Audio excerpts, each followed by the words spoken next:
This is BlockFighting with a hooker, BlockfFghter2. So please join me in welcoming K2. What's up, everyone? Thank you. DEF CON. Woo!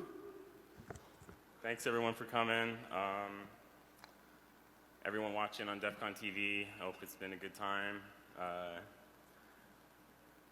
The only problem I had so far was you couldn't get a beer this morning from the cafe. Beer sales were closed. So, no, it was, man, in the little cafe over there.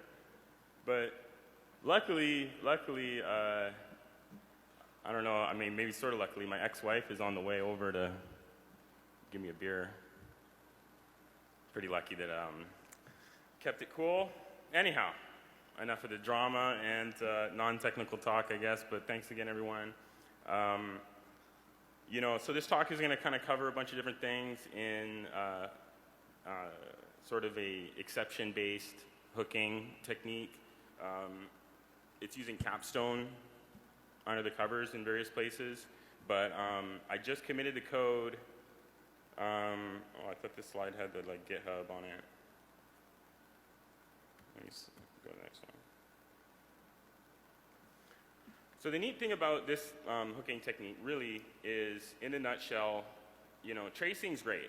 You know, performance tracing is great, and you know, the kind of trace telemetry you get out of a binary when you're monitoring it, awesome for performance testing. And you know, the AFL guys, you know, the fuzzy LOP, they use a lot of that kind of feedback to expand their algorithm based on that trace data. But there's a lot of looking at trace data, modifying your inputs, rerunning the binary from scratch. So you're kind of like constantly re-executing this binary all the time. But at least with this method, you're only going to execute one time. So you have all your state with you, and you're actually interrupting the execution, and you're able to make a decision based on, like, hey, do I want to emulate these instructions? Do I want to change what the program thinks it's doing? Do I want to sniff other aspects of it? And in this particular talk, so when I, you know, when I was thinking about what to do for these different block fighters, I call them, in a nutshell as well, the block fighters are, I'm talking about basic blocks. So like assembly instructions, these blocks that kind of, you know, are around the execution of your application that every time there's a conditional and a branch is taken, those are two new blocks that kind of fork off. So you've got these blocks, and we're going to fight those blocks. Some people call it binary steering or other things like that. You know, I've seen a lot of different trace or performance, you know, explanations for, you know, getting coverage, you know, moving your coverage up. Static checkers do something similar in some cases for ensuring that they've tested all the code. And I'm sure all the DARPA stuff earlier, whoever saw all that stuff, this kind of fits into some of those aspects, but you know, the more tools the better. And I can't tell you how many times I've been working on, you know, like a forensics thing or like an incident, and you know, I'm trying to use like whatever tool, and because whatever constraint of my environment and how this thing runs, the analysis method that I was previously, you know, super successful with wasn't working all the time. So, you know, it's always fun and good to kind of learn new things and to be aware of flexible or easy to use analysis primitives. So in terms of this method, I wrote three, what I call block fighters. One is this ROP defender thing. So everyone who doesn't know what a ROP is return-oriented programming. There's also JOPs, jump-oriented, or LOPs, loop-oriented. I wanted to call it like drop defender, maybe. Joke? No? Okay. There's a music reference in there somewhere. I forget who the artist was who did that track. In any case, it's super easy to do this ROP protection. So kind of ad hoc, you know, maybe if you're deving an exploit or you're doing whatever, you're just tracing whatever, you want to understand the execution of something, you can use something similar to this ROP defender that I wrote to kind of understand where your ROP chain is breaking, or, you know, if you're defending something, maybe you want to like analyze an exploit and do whatever. I'll show you the code in a bit, but it's pretty fun and straightforward, kind of like the ROP defender itself is just like not even 20, 30 lines of code, you know, to drop that in. The other thing I thought was kind of cool, it's just like a concept really, is, you know, everyone's talking about ransomware. Like ransomware is a big terrorizing thing and you're gonna, you know, steal all our money and everything. So I wrote this thing, this ransom escrow. So it will enforce key escrow of the encryption going on in your computer so that, like, you know, hey, if something's encrypting something on my box, I want that encryption key. Well, you know, too late if you weren't watching where the encryption key came from, right? So this is a super simple primitive. It's on GitHub right now. I was going to expand it in a couple of ways, but I'll cover more of that later, or I'll talk about it as I do a little demo of it. There's a hypervisor DOS thing. It's cross-hypervisor.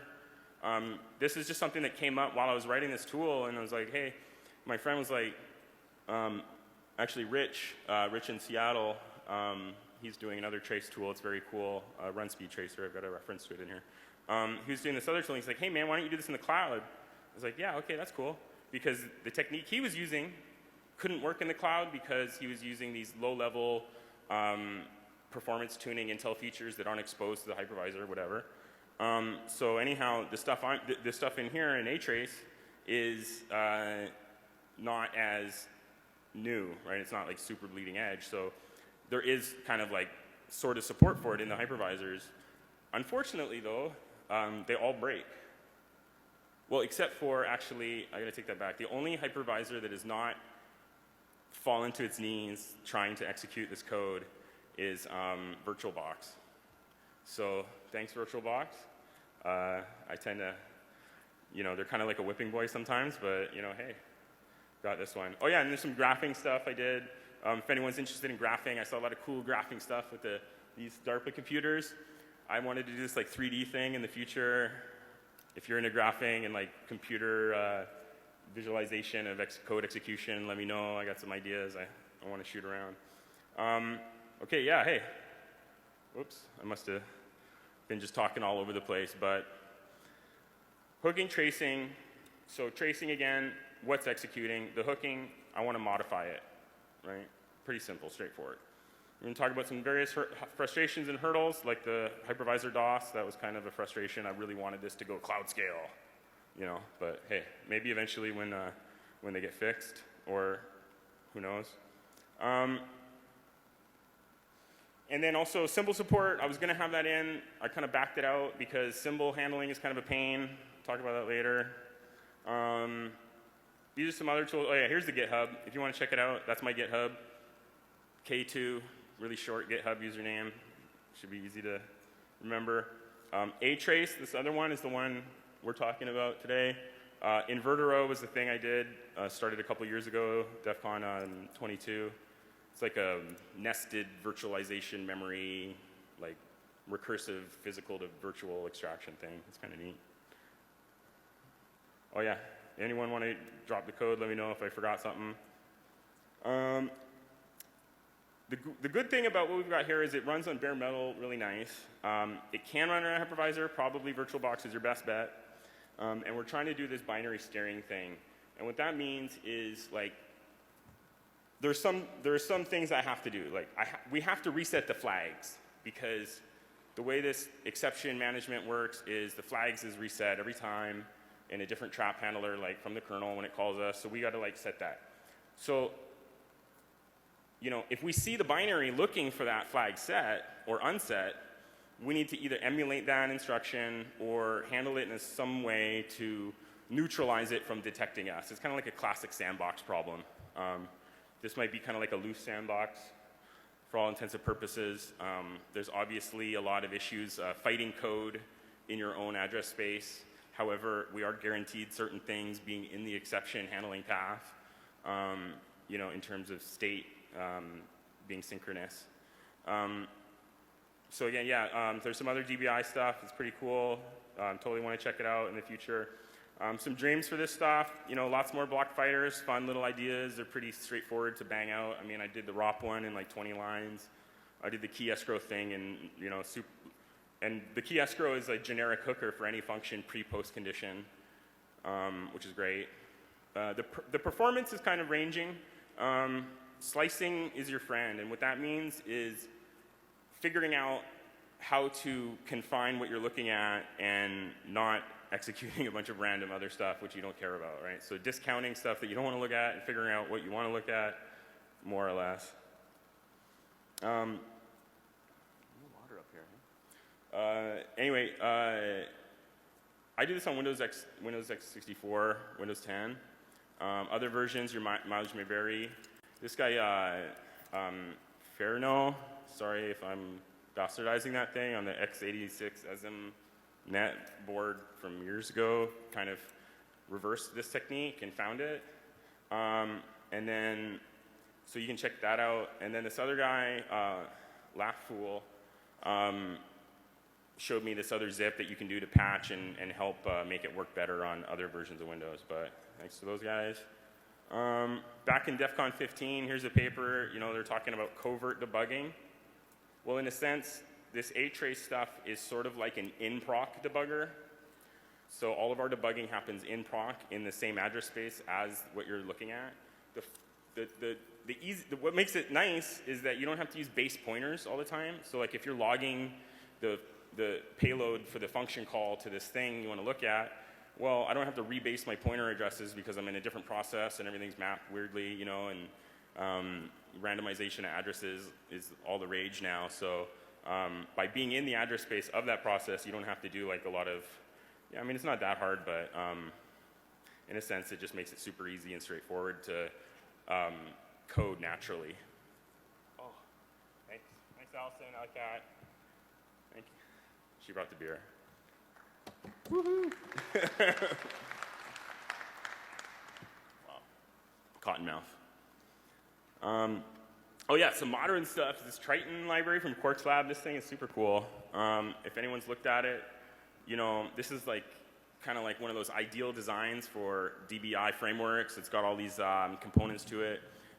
If you see in that example of tracers on the left-hand side of that block diagram, essentially we could fit in, or EhTrace could fit in place of any of those. So you can basically drop EhTrace in for PIN or Dynamo Rio or something. And in fact, I started to do that with an WinAFL port to EhTrace instead of using Dynamo Rio. But I just quite didn't get it all done. It's kind of in the GitHub a little bit if you want to look at it. I wanted to narrow down the slicing on it a bit more because obviously those are more mature tools and they have like focused right in on the DLLs, like the GDI plus test case or whatever for Dynamo Rio and WinAFL. It's just that one module, but I don't want to trace like NTDLL and all these other things. So it is what it is, but hopefully eventually we could get to decent performance level that it's not too bad to just use this thing for fun as well if you need to. It is really great as well, EhTrace, in that you don't need really to know much about the symbols, right? You're getting invoked by the system during execution, and all you really have to do is flip some flags and you'll maintain execution. You don't need to do any hooking, so you don't need to know the symbols. You don't need to know how many arguments there were. You really don't have to know very much at all, which is really great. And you get a lot of invocations, or you can tune that down. The disassembly, again, is, right now it's capstone-based, which is a great tool. I really appreciate what those guys have done there, and I'm looking forward to their future releases. But, obviously, you're not going to want to do too much of that, so I'm going to want to try and do some kind of caching, and, things get overly complicated the more you start, thinking about it. Like, okay, how am I going to defend against this? What am I going to do? Oh, I'll cache that result, and that'll be fine. Again, this is just some background on hooking execution and instruction length decoders that go on, and hey, when there could be a new instruction set in that binary that prevents it from being hooked with your favorite hooker, so you're unable to like hook the execution of something, whereas with a model like this, you really don't have a problem. What's the problem? Oh yeah, debuggers are slow. And also, typically, when something wants to detect that it's being analyzed, like it'll do checksums on itself, hashes, like, hey, what's my checksum? Or maybe you're executing in like a secure environment, like an integrity mode OS that is like, hey, this DLL can't be changed, right? Well, then how do I trace the execution of that thing with these existing tools, right? What if I want to fuzz this thing, you know, in release mode, and I don't want to have to do a debug, and I don't want to have to do this, and, you know, I want to just trace what's going on right now, because anytime I alter anything about my test case, it stops reproing. So this is nice in some circumstances because you won't have to make as many changes to your test case or whatever you're doing to repro what you want, right? So we're not changing the code, we're not altering execution. So introducing some latency in the exception handler is not a big deal. I mean, what, people swap memory and this and that, right? It's not a huge impact to what a normal execution guarantee is for a binary. So they're just going to kind of assume it's a slow box or whatever. You know, it just reduces the amount of problems you got to worry about.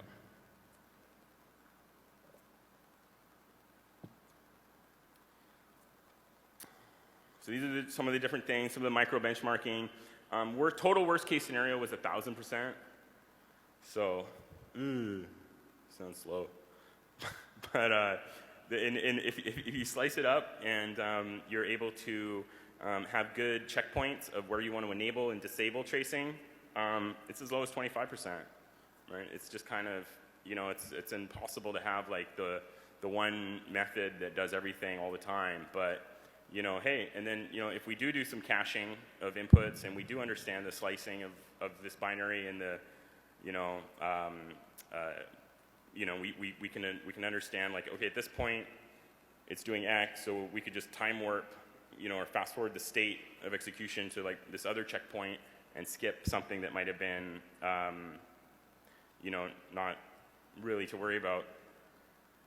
ATracing, so I'm partially Canadian, a boot, something else Canadian. Let's take the canoe. Woo! Anyhow, you know, I'll just throw that in there. Some of the other stuff we tried on the way to write this was kind of like stack hooking. And so one of the other concepts of, you know, so I said I had the BlockFighter. So with ATracing, you can also essentially hook your tracing code can be just a set of ROP gadgets or LOPs or JOPs or whatever the heck. It's just a function pointer that gets called.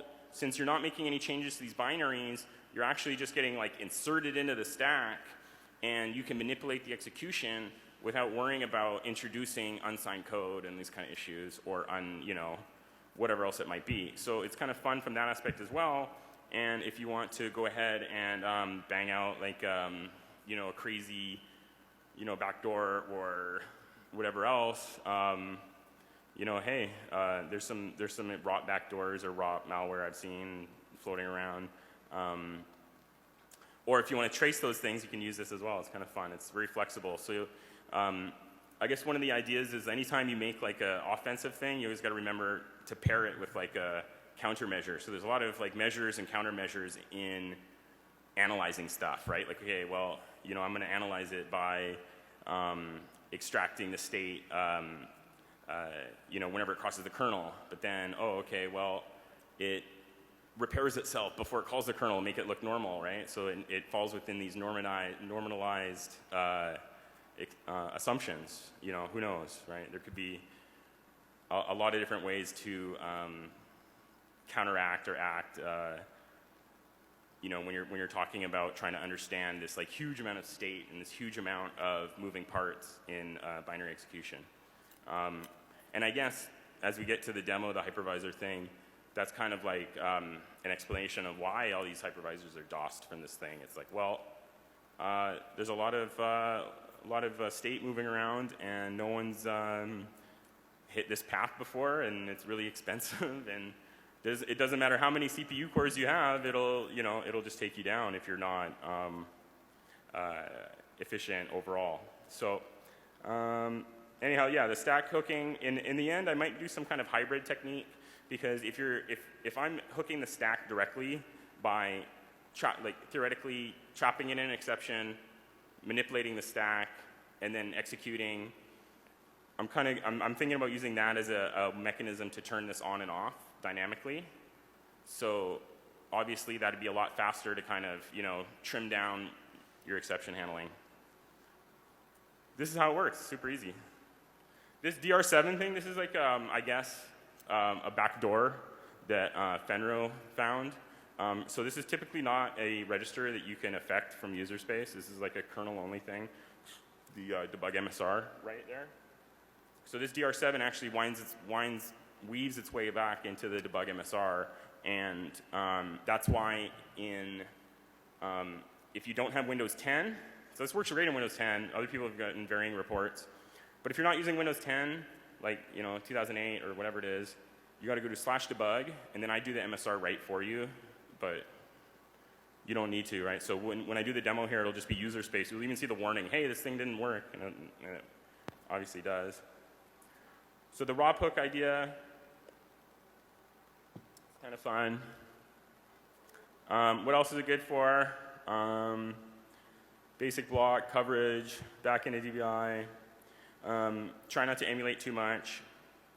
I'll be working on some new updates for caching or making it better based on what people think and what they'd like to see.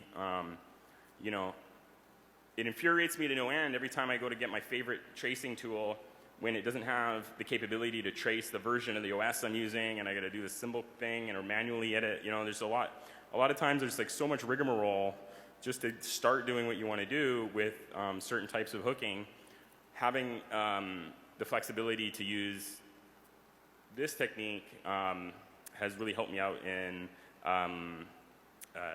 analyzing binaries in execution environments that were really confined. So maintaining control, I mentioned it before, there's the flag register, but there's other things that you want to do. You want to make sure no one's like taking over control of the VEH. Like if you're going to go ahead and build like a whole sandbox around this, hey, go for it. But that's like a very long war you're going to have to fight. Of course, Street Fighter 2, everybody. Yeah! Our new game. Woo! I was really good with Ken myself. I like the uppercuts. These are some comments on like other areas that I need to like flesh out, or if you're gonna do some kind of like analyzing malware or whatever, like sandboxy stuff, some things to think about, where you would want to do some monitoring to make sure you're not being desynchronized from the execution. Branch stepping is great. However, in the end, if we do kind of, there are all these like ROP jitters, kind of also I've seen a lot of them like capstone based as well, like ROP jitters and different types of jitting. If there was like a loop-oriented programming jitter, I think the performance of this thing would be like near native, so it would be great. I mentioned some of this stuff. The ransom warrior. Here, I'll fire this guy out. You let me know what you think.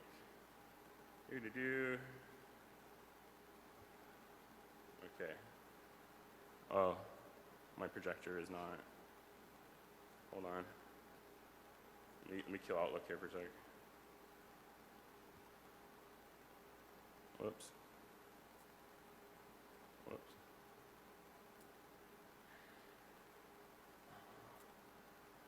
Okay, I think I can see. Okay, so this thing here, the code for this is just going to do standard crypto calls. I canned it. There's a static lib I use for test cases so I don't have to like race the injection of the DLL and all this kind of stuff. Anyhow, when we execute this, this is like crypt gen random being called.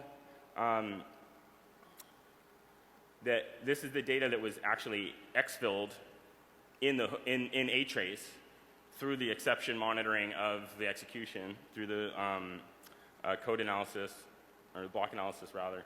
And then, this is like the return value from the program. So like, the post condition on that hook, like hooked and logged the incoming random data before the return, which is great. So we know we're at a really good place to egress this information to like a network server, or if there was some kind of like hypervisor enclave, like protecting my secrets and stuff, I could be like, oh, send this over there. This is some bits that I might care about in the future. If I'm if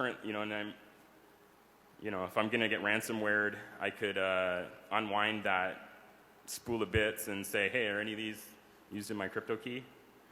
Luckily, with crypto functions, even if the ransomware has like got this static lib of like OpenSSL built into the binary, I don't know if everybody knows, but a pretty good technique for finding in crypto functions is constants, because everyone wants to use like standard cryptographic APIs and whatnot and functions that are provably secure in one way or another by math people.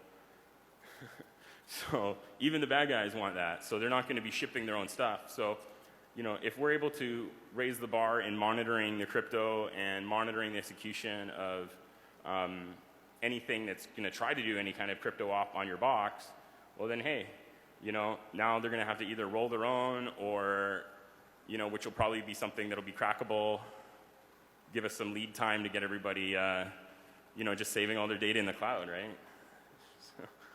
So, yeah. I mean, the cloud's great, I'm sorry, but I love the cloud, actually. Love-hate relationship. Okay, so that was a key escrow.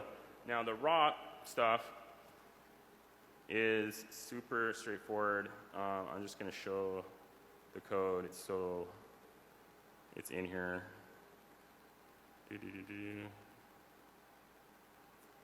ROP defender. So that ROP defender was actually executing, so they're all like chained together. So that this ROP defender is running at the same time as the key escrow guy as well. The perf overhead, once you're already done the exception pump, you can do a lot. you've already spent the cycles, so you can do a lot of stuff, right? You're not, you've already taken the hit. You might as well do 10 things or 100, it doesn't matter. So this kind of ROP defense stuff was like a few years ago, people were talking about this, like K-bouncer and these things. This is some code,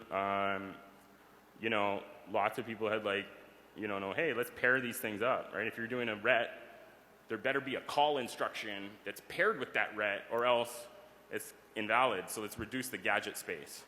So that's when everyone started to talk about, oh, let's do lops and jops and dot drop. So that was pretty straightforward. And it's cake, you just go, hey, what's the RSP and whatnot. And yeah, you'll see things, if anyone's like a major coder and wants to get involved, you'll see things like, hey, the stack pointer is really nice to have because you can understand the depth UR and everything else. Okay, let me get my state here. That was that one.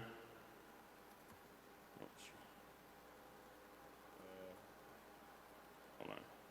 There we go. So yeah, enforce cryptographic key escrow. Good idea, I think. I want to know what's encrypted on my computer. Coverage. Can you hear me now? Right. I guess he switched networks. Flame graph. So I did a bunch of different graphs here. Here's one. One of the issues with this much data, though, you can imagine if I'm logging every basic block that's executed in this binary, there's so much data, like how are you going to visualize that? Turns out, really hard problem. That's why I got some 3D ideas coming up, but these are 3 different graphs that are already built in. I did it with like WPF and Microsoft AGL.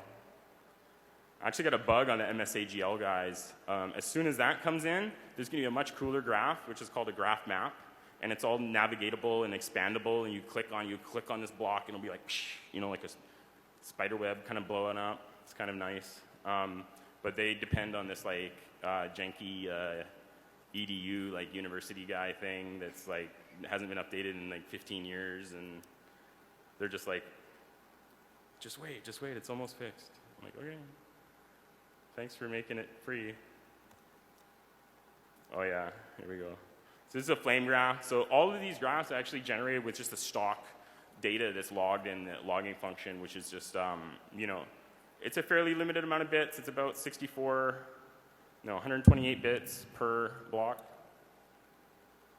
But this is kind of like the stack depth over time, and then per block. So there'd be like 3 or 4 blocks horizontally at the same stack depth. That means that that function had 3 blocks, right? And then you see the ones with just 1, that was like a leaf or just like a single call or something. But, you know, that's kind of how that thing looks. Unfortunately, like the Perl scripts that are used to generate this stuff were like generating like gigabyte files and stuff, so that was kind of, you know, needed to really trim that down. So again, the symbols are coming. I'm also kind of waiting on Microsoft's PDB to be, their GitHub to be fixed up a little bit. It looks almost ready too, so. It's coming, source code commit's coming. You know, some different stuff. Have fun, you know, try and do your own thing. You know, there's a lot of kind of just hints at what to do and like different ideas. I'd love to like engage people on different concepts of like analysis and modeling and just kind of understanding and comprehension of what's executing. Feel free to like shoot me an idea of something you want me to do or think about. Okay, here, I'm gonna do the hypervisor one.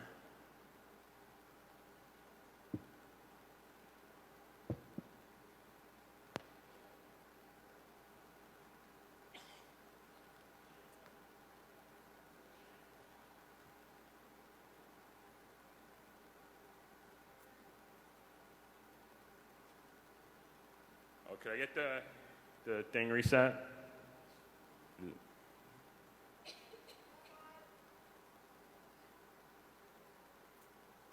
Hold on.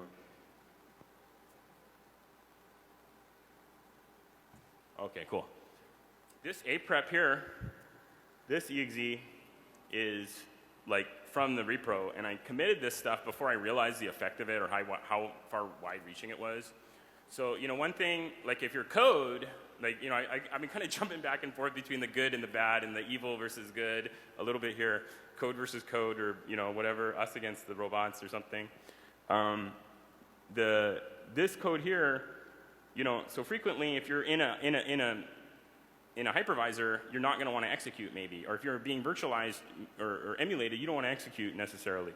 So to have a neat little, you know, tiny amount of code like this that can tell you right away, hey, something, you know, you're being looked at or you're not in a native execution context is nice, you know. Or, you know, if you just want to DOS some infrastructure, I guess that's possible. Some people like to do that. The fun thing is here, so the CPU utilization in the user space VM monitors goes up to like 100% per thread you give it. So I gave this 8 cores. Certain hypervisors have additional overhead behind that on the kernel side, roughly 10%. So you can imagine if a cloud vendor hasn't necessarily planned for that excess capacity, they may be negatively impacted if this is going on like crazy on their box, right? If they've overcommitted resources. I was really tempted to run this. I saw a couple times the CPU utilization like up over like, even just one CPU was like, it'd say like 350%. And I was like, oh man, did I overflow something in the percentage? Are they gonna pay me now to like DOS their infrastructure? That'd be kind of cool.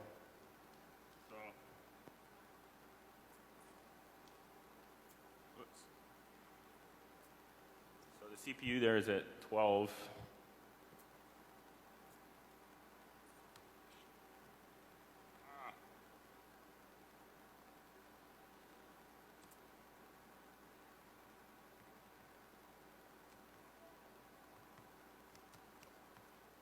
Bad at my swipes. Where's my mouse? There we go. So I don't know if you can see that. I think it says 760%. And oh, you can see the graph at least. The graph's up pegged. So it's kind of neat. It's kind of easy. So with just one thread doing this, it's like killed the box. Cool. So it doesn't matter how many CPUs you give this thing, with just one thread, we're going to kill it. So that's kind of fun. Feel free to figure out what's going on, because it's kind of like affecting different things. But you know, emulation of a CPU is kind of a complex thing, and with this tracing stuff is what we're talking about as well, is that you know, either emulating or fighting the block to maintain control or maintain your understanding of what's going on is not the easiest thing in the world. So as stuff gets more complex, you're always going to see these, you know, these sort of things kind of creep in.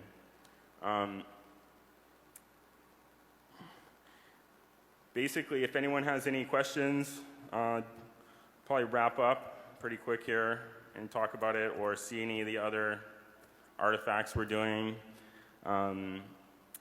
Thanks again for coming. Let me know if anyone has any questions. Give you a couple minutes, think about it. Perfectly explained. I love it. Every time.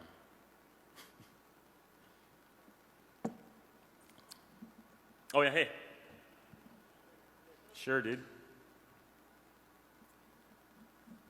So for crypto identification, apart from constants, Yes.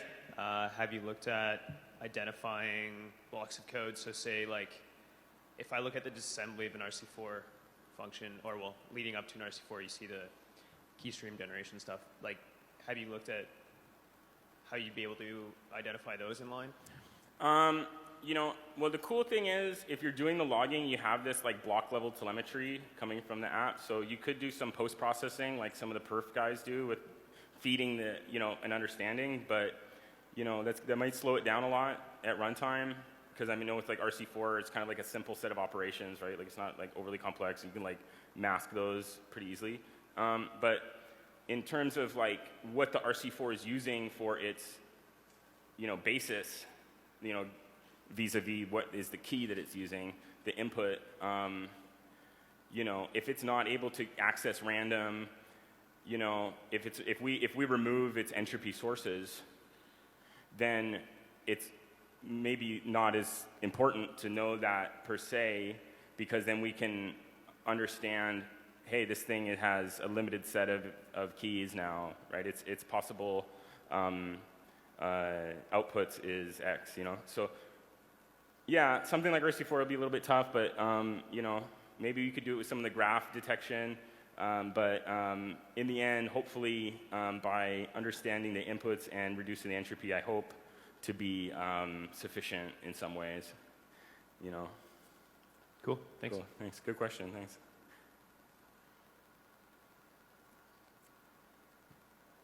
Awesome. Anyone else? Jump around. Well, hopefully we won't have any more ransomware next year, so we'll all have backup keys, right? You know, I'd really appreciate that.